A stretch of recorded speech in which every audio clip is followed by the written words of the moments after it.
Hello viewers, welcome to Mishti's Ideas. My name is Mishti and today I'm going to show you how to make a chocolate mold. You can use it to give somebody a surprise or for any occasion. It is trending right now and is a unique way to show how much you care. For this, you will need a silicone-based mold. Mine is heart-shaped and I ordered it from Amazon. I will provide you with the links in the description below. I'm also using some edible gold dust to decorate later on, which is also from Amazon. For the chocolates, I'm using Lind's 85% dark chocolate and some semi-sweet chocolate chips. This creates a nice balance as it won't be too sweet. You can use white chocolate too if that's what you prefer. Now, as you can see, the silicone mold is pretty soft and easy to work with, so it'll come in handy when it's time to take out the mold. Now, first we have to melt the chocolates. I'm going to use a third of the dark chocolate bar and breaking it into smaller pieces. Then I will add the semi-sweet chocolate chips with that. Altogether, for this medium-size mold, I'll need about 3/4 cup of dry chocolates. Now I always add about a teaspoon of room temperature butter with that. What happens is as the chocolate melts, it'll have a smooth texture.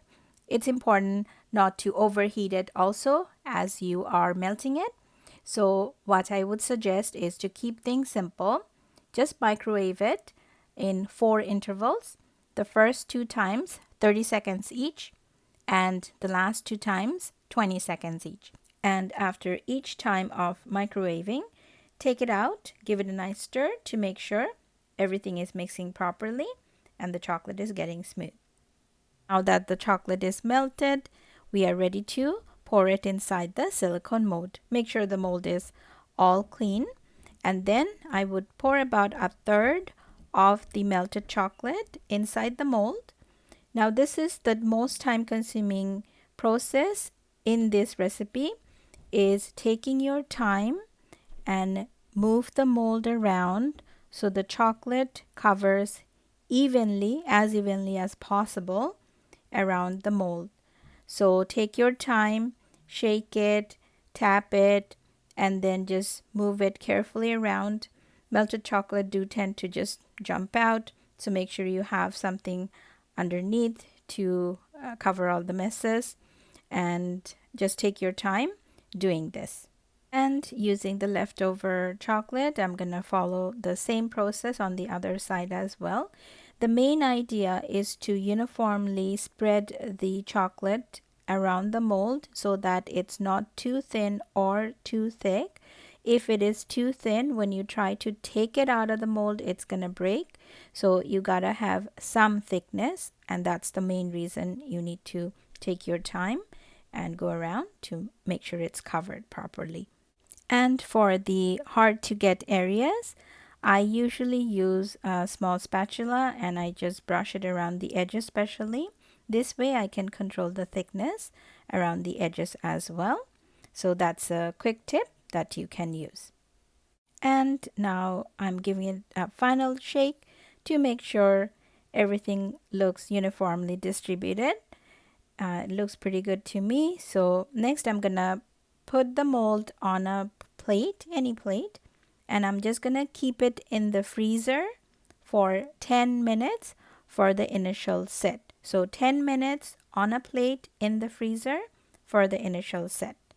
And now that 10 minutes have passed, let's take it out. Looks pretty set, so I'm going to pour another 1/3 cup of melted chocolate in the mold and do the same thing I did before.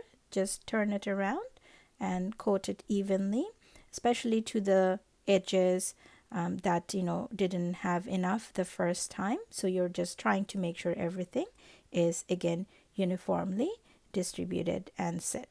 Again, when you're doing the sides, make sure that you reach the proper thickness so that when it's time to take the chocolate out of the mold, it doesn't break easily. The sides don't break easily, so just take your time. So now that this part is done, I'm going to put it back in the freezer for about 5 to 10 minutes, and then I will take it out of the freezer and put it back in the fridge for 2 hours before we're ready to decorate it. It looks pretty good in the freezer. I took this picture while it was in the freezer. So you want to make sure it just solidifies properly and the chance of it breaking is not big. So I'm going to take it out of the freezer now that it's been 5 minutes and put it in the fridge for 2 hours before I will decorate it. Now there are several ways you can decorate the top of a chocolate mold. I'm just going to show you one process. So for this I'm using some edible gold dust that I bought from Amazon, and I have shared the link below. So just put a few pinches of that in a small bowl and then squirt a few drops of lime juice. Some people can use alcohol, we don't, so I'm just going to use the lime juice for this, and then using a clean brush mix it all together. The lime juice gives it a subtle hint of the lime smell and the the sour taste, so it's really good. Now that the mold is ready and 2 hours been passed, I'm taking it out of the fridge, and this is the time, the moment of truth. I'm going to take it out of the mold. And this is why using a silicone mold comes in handy, because it is soft and bendable.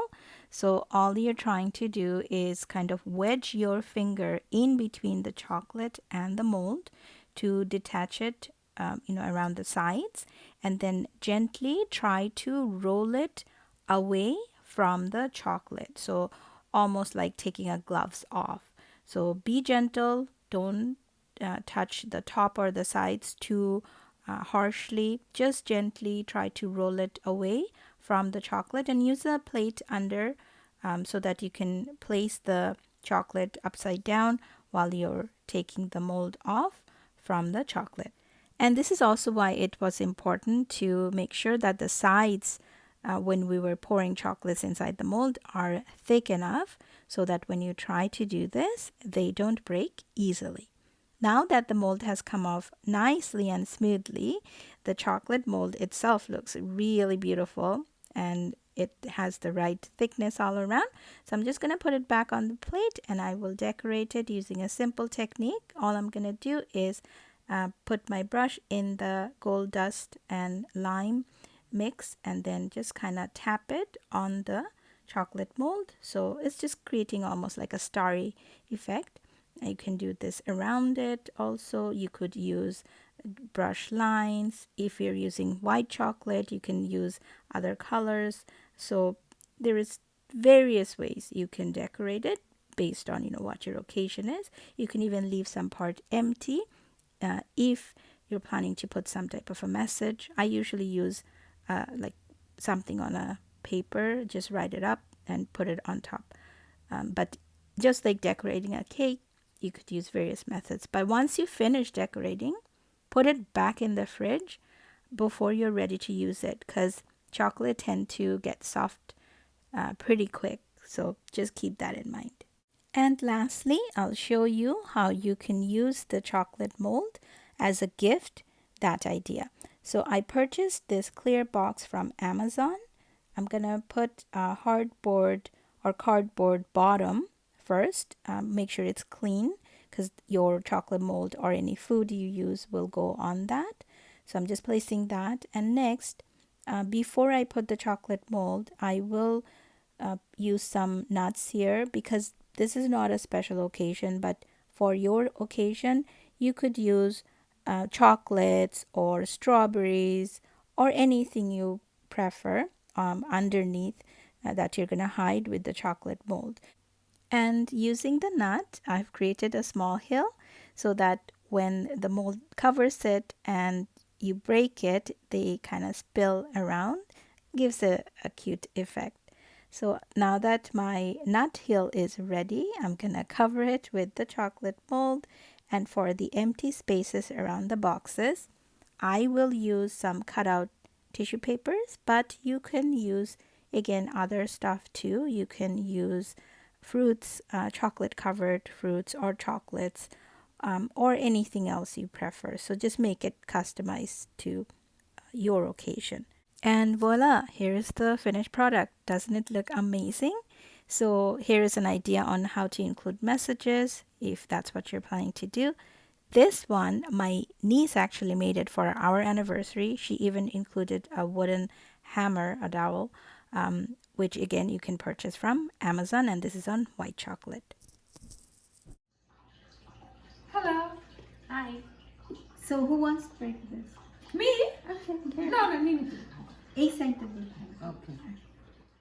So here's my beautiful sister-in-law and sister helping me to celebrate us. Just by being in our lives, they make every day a beautiful day.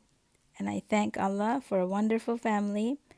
Every one of you who you know you are, I love you very much. And I thank all of you for watching this video. Please don't forget to like, share, and subscribe so we can come and present with more unique and fun ideas like this. Bon appetit!